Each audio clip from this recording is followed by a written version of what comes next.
नमस्कार. ग्रेट भेटमध्ये तुमचं मनपूर्वक स्वागत. आज माझ्या सोबत आहेत श्रीकांत मोघे, नाट्य संमेलनाचे अध्यक्ष. श्रीकांत मोघे संमेलनाचे अध्यक्ष आज झाले आहेत, पण तेवढंच त्यांचं कर्तृत्व नाही. श्रीकांत मोघे म्हणजे गेल्या 60 वर्षांचा मराठी रंगभूमीचा इतिहास आहे. आजही त्यांची जी प्रतिमा डोळ्यासमोर येते ती वाऱ्यावरच्या वरातमध्ये त्यांनी गाजवलेली भूमिका, सदाबहार नायकाची भूमिका, त्यांच्या ऐतिहासिक भूमिका. मराठी रंगभूमीचे जाणकार प्रेक्षक श्रीकांत मोघेंना विसरू शकत नाही. मोघे साहेब, स्वागत तुमचं IBN लोकमतमध्ये. आणि मी हे माझं भाग्य समजतो की 60 वर्ष ज्यांनी मराठी रंगभूमी गाजवली त्यांची मुलाखत मी त्यांना दिलेलं भाग्य आहे. त्यांना दिलेलं भाग्य आहे, पण हे मराठी प्रेक्षकांचं सुद्धा भाग्य आहे. मला सुरुवात एका विचित्र वाटणाऱ्या प्रश्नापासून करायची आहे. मला हा प्रश्न खरं तर विचारायचा नाही तुम्हाला, पण तुमचं वय आता 80च्या घरामध्ये आहे आणि अशा वेळेला मराठी नाट्य संमेलनाचं अध्यक्षपद तुम्हाला मिळतंय. उशीर झाला असं वाटते?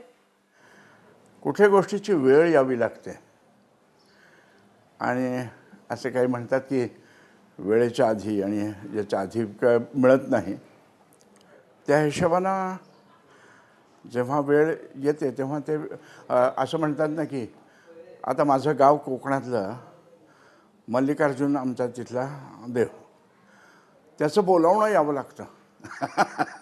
तेव्हा आपण जायला पाहिजे. देवाचं बोलावणं आहे हे तसं हे बोलावणं आहे. आणि रसिकांनी खरं उदंड प्रेम दिलं. तेव्हा मी आय वॉज लॉंगिंग फॉर इट वगैरे असं काय म्हणता येणार नाही, किंवा अगदी नेमक्या शब्दात सांगायचं तर असं झालं नाही तर संमेलनाचं अध्यक्ष झालो नाही तर काय माझ्या पिंडाला कावळा शिवणार नाही वगैरे असं काही होणार नव्हतं. पण त्याचबरोबर इतक्या मोठ्या मंडळीने हे पद भूषवलं आहे बरं का, की तिथे जाऊन आपण बसायचं. त्या शिडीवर अगदी वरच्या पायरीवर बालगंधर्व होते, त्या शिडीवर आपण आहोत, हे सुद्धा मोठं भाग्य आहे. त्यामुळं ते भाग्य मला आत्ता मिळालं. ती जी आतली व्हायटॅलिटी आहे ना, ती तरुण ठेवते तुम्हाला, किंवा तीच पळतं ठेवते. आणि श्रीकांत मोघे मनाने अजूनही तरुण आहेत. हो, मला अजून काय, मी शेवटपर्यंत तरुणच राहणार. आणि आमच्या मनातली तुमची प्रतिमा ही तरुण नायकाचीच आहे. पण मला तुम्हाला विचारायचं आहे, नाट्य संमेलनाचं अध्यक्षपद तुम्हाला मिळालं, जे वाद झाले दरवेळेला साहित्य संमेलन असो नाट्य संमेलन असो वाद होतात, आणि मग तुमच्यासारख्या ज्येष्ठ माणसाला अध्यक्षपद मिळतं. हे वाद टाळता आले तर बरं होईल का? बरं होईल. पण नाटक हेच मूळ वादातून निर्माण होतं. काहीतरी संवाद असेल तर नाटक निर्माणच होणार नाही. वाद होणं हे मराठी माणसाचं विभच्छेदक लक्षण आहे, मोठ्या शब्दात बोलायचं झालं. वाद झाला नाही तर गंमत येत नाही. गंमत येत नाही. नवरा बायकोचं असतात, बापात पोरात असतात, आई मुलीत असतात, तसे ते वाद असतात. आणि आता उदाहरणार्थ हा भालचंद्र कुलकर्णी हा खरं म्हणजे माझा फॅन आहे चांगला, तोही आहे. मी किर्लोस्करवाडीला राहिलो असतो, सांगलीत राहिलो असतो तर आडत दुकानावर कुठेतरी मला नोकरी करावी लागली असती जगण्यासाठी. मी पुण्यात असतो तर कदाचित थोडंफार नाव झालं असतं. पण मुंबईत आल्यामुळं मला ब्रँडोनं फार छान बोलायचो एकेकाचं. तो म्हणतो की at the nick of time, at the nick of juncture, at the nick of place, if you are there you are somebody. आणि त्याने उदाहरण माझ्या, इफ आय मिस्टेक नॉट, त्यांनी उदाहरण फार सुंदर दिलं होतं. ते म्हणलं की Jawaharlal Nehru was Jawaharlal Nehru because he was Jawaharlal Nehru in times of Jawaharlal Nehru's India. तसं मी सुदैवानं नाटकाला वाईट दिवस होते, आर्थिकदृष्ट्या वाईट असतात म्हणजेच वाईट म्हणतो आपण. मी 61 साली दिल्ली रेडिओवरून श्रीकांत मोघे बातम्या देत आहे हे देत असताना, आणि मामा वरेरकरांच्या नाटकात मी काम केलं म्हणून मला साहित्य संघाचंच केलं होतं. पूर्व बंगाल म्हणून त्याचं स्टेट अवॉर्ड मिळालं होतं त्यावर्षी मला. आणि मला ज्या वर्षी स्टेट अवॉर्ड मिळालं, I was hardly in 20s, beginning of 20s. तर तेव्हा अवॉर्ड मिळालं, तेव्हा माझ्याबरोबर डॉक्टर लागूना आणि विजया मेहताना सुद्धा. विजयाला हे 1961 1956 त्यावेळेला तुम्ही दिल्लीत होता. 56 त्यामुळे नाही 55-56ला मी मामा वरेरकर यांच्या नाटकात काम केलं. मामा वरेरकर MP होते आणि मामांच्याकडे काम केल्यामुळं आणि ते MP असल्यामुळं त्यांच्या नाटकात आणि मग 1857चं सेंटेनरी ड्रामा फेस्टिवल झालं. त्या सेंट्रल ड्रामा फेस्टिवलमध्ये जीवा शिवाची भेट म्हणून जे मामा वरेरकरांचं नाटक होतं त्याचं ॲडप्टेशन रमेश मेहता नावाच्या तिथल्या प्रमुख नाटककाराने केलं होतं. दिल्लीतल्या. फार गुन्ह्या दिल्लीच्या. तर त्या नाटकामध्ये मी एकदा जो हिरो झालो, एक तर सुदैवानं माझा जन्म सातारा जिल्ह्यातला, ओरिजिनल सातारा जिल्हा, मग तो दक्षिण सातारा झाला आणि वसंतदादा आल्यानंतर तो सांगली जिल्हा झाला. तर ती माती ती, त्यामुळं म्हणजे पुरुषानं लाल माती चाकली आणि तो पुरुष कसला असं असल्यामुळं मी हात टेकले की 500 जोर मारायचे, मग हात उचलायचा वगैरे असं शरीर होतं. एकदम हँडसम नट म्हणून तुम्ही प्रसिद्ध होता. आणि पण मी त्याच्याकडे येणार आहे. मला तुम्हाला इथे आता विचारायचं, तुम्ही या नाटकाचा उल्लेख केलात मामा वरेरकरांच्या आणि हे दिल्लीत झालं होतं. मी असं ऐकलंय या नाटकाचा प्रयोग बघायला राष्ट्रपती राजेंद्र प्रसाद, पंडित जवाहरलाल नेहरू हे सगळे आले होते आणि त्यावेळेला एका मराठी तरुणानं दिल्ली गाजवली होती. काय प्रकार होता तो? सॉन्ग अँड रेवॉल्यूशनचे कर्नल गुप्ते होते. हेमचंद्र गुप्ते. हाँ, कर्नल हेमचंद्र गुप्ते. मेरे से हैंडसम पंजाबी हो सकते हैं, कद में लंबे हो सकते हैं, लेकिन physically I was very well built. आज सलमान खान वगैरे जसं आहे तशासारखं त्याच्या जोरावर मी अलेक्झांडर केला पुढे. तेव्हा ते जे फिजिकल बिल्टअप होता माझा, बिल्ड होता तो, त्याचा फायदा झाला आणि फिर मेरे सामने कोई खड़ा नहीं रहा पंजाबी भी. आणि तुम्ही दिल्ली जिंकली. आणि पण मला सांगा ना, नेहरू बघायला आले, राजेंद्र प्रसाद बघायला आले, एक तरुण म्हणून तुम्हाला काय वाटलं होतं? त्यांच्या प्रतिक्रिया काय होत्या? हो, प्रतिक्रिया म्हणजे जवाहरलालनी जवळ घेऊन, आहे माझ्याकडे फोटो, जवाहरलालनी जवळ घेऊन पाठोपाठली. आणि सगळ्यात महत्त्वाचं म्हणजे तोपर्यंत मराठी नाटकाला ओव्हेशन वगैरे असं काही नव्हतं. नाटक संपल्यानंतर त्या कर्टन कॉलला ही सगळी माणसं उभी राहिली. धन्य वाटलं असेल तुम्हाला? धन्य वाटतं. हे एक मोठं अहोभाग्यच आहे आणि ते मला सुदैवानं मामा वरेरकरांचे म्हणून. मामा वरेरकरांमुळे ते हे लाभलं. पण मला अगदी सुरुवातीला जायचंय. ही सगळी नाटकाची आवड असेल, कशी निर्माण झाली? म्हणजे हा घरचा संस्कार आहे? कारण तुमचे वडील कीर्तनकार होते, मी असं ऐकलं ते चांगले कवी सुद्धा होते, आई सुद्धा गायची. हा सगळा घरचा संस्कार आहे?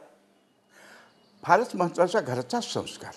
किर्लोस्करवाडी. किर्लोस्करवाडी, माझे वडील, माझी आई, माझ्या भोवतीच. अहो विचार करा, औद्योगिकीकरणाची एक लाट महाराष्ट्रात नंतर आली कोऑपरेटिव्हच्या पद्धतीनं, पण खेड्यात उद्योग घेऊन चला असं म्हणण्याला पहिला लक्ष्मण किर्लोस्कर नावाचाच पुरुष होता हो.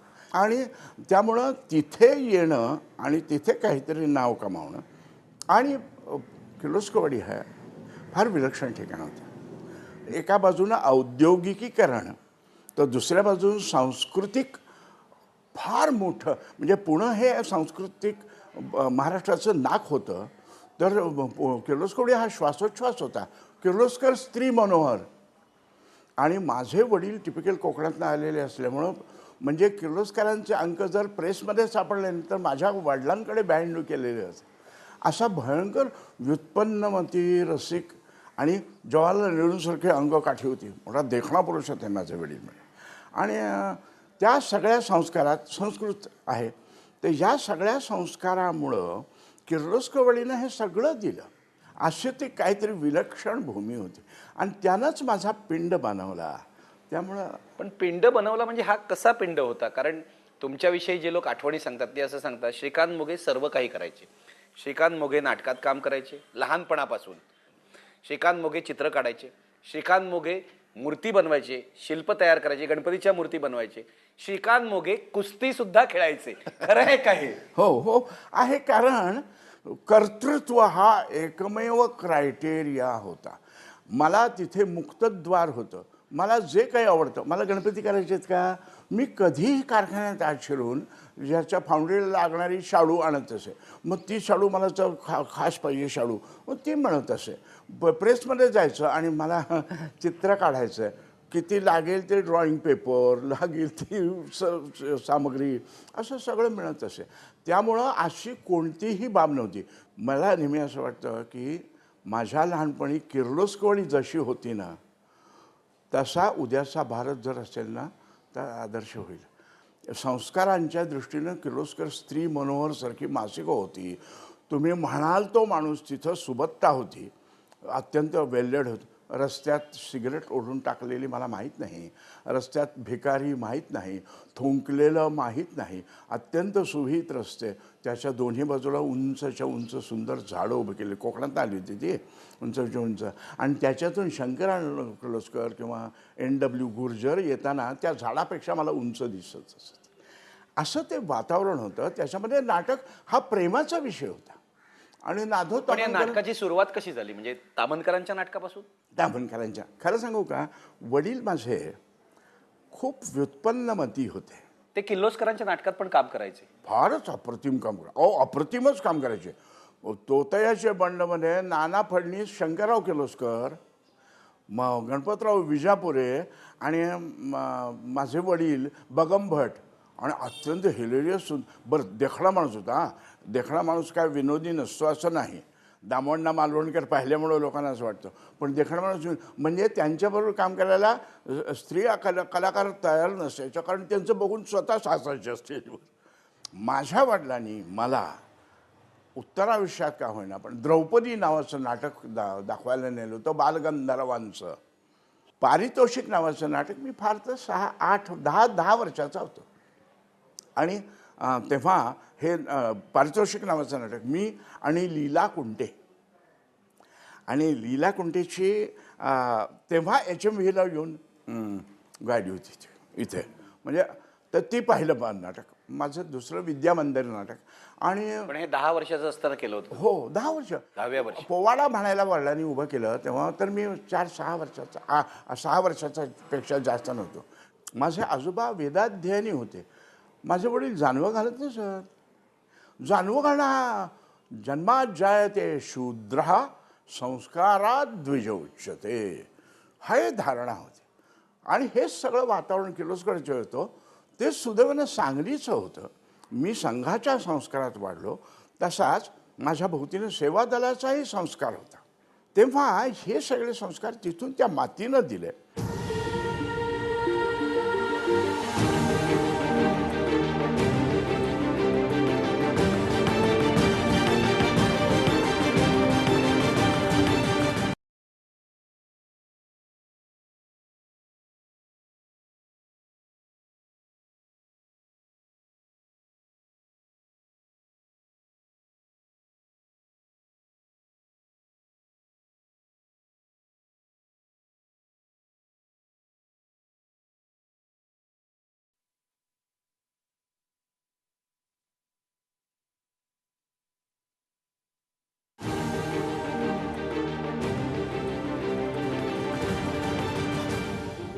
पुढे तुम्ही सांगलीतल्या विलिंग्डन कॉलेजमध्ये गेलात. बरोबर.